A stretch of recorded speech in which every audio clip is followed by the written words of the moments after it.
দীর্ঘ ২০ বছর পর আফগানিস্তান দখল নিয়েছে তালেবান। দেশ দখলের পর এবার সরকার গঠনের দিকে মনোযোগ দিচ্ছে তালেবান। এদিকে তালেবান কাবুলের নিরাপত্তার দায়িত্ব তুলে দিয়েছে সশস্ত্র হাক্কানি নেটওয়ার্কের হাতে। এই সংগঠনটি আল কায়দার ঘনিষ্ঠ হিসেবেই পরিচিত। মার্কিন সংবাদ মাধ্যম ভয়েস অব আমেরিকার এক প্রতিবেদনে এ তথ্য জানানো হয়েছে। কাবুলের নিরাপত্তার জন্য মোতায়েন ৬,০০০-এরও বেশি সশস্ত্র হাক্কানি নেটওয়ার্কের সদস্য। বর্তমানে জালাল উদ্দিন হাক্কানির ছেলে অনিশ হাক্কানি এবং ভাই সিরাজউদ্দিন হাক্কানি এই নেটওয়ার্কের দায়িত্বে রয়েছে। অনিশ হাক্কানির পাশাপাশি খলিল আল রহমান হাক্কানিও, যার নাম জাতিসংঘের সন্ত্রাসী তালিকায় রয়েছে, সেও এই নেটওয়ার্কের সদস্য।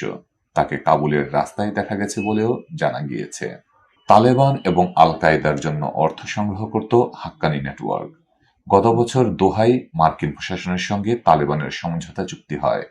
তখন আফগানিস্তানে কোনো সন্ত্রাসবাদে মদদ না দেওয়ার প্রতিশ্রুতি দিয়েছিল তারা। কাবুলের দায়িত্বভার হাতে নেওয়ার পর সেই প্রতিশ্রুতি আদতে কি কার্যকর হবে, উঠছে সেই প্রশ্ন। অবসরপ্রাপ্ত সিনিয়র ব্রিটিশ কূটনৈতিক আইভর রবার্টস বলেছেন, হাক্কানি নেটওয়ার্কের সদস্যদের কাবুলের নিরাপত্তার দায়িত্ব দেওয়া কার্যত শিয়ালকে মুরগির খামারের দায়িত্ব দেওয়ার সমতুল্য। কাবুল দখলের পরেই শান্তির বার্তা দিয়ে চলছে তালেবান।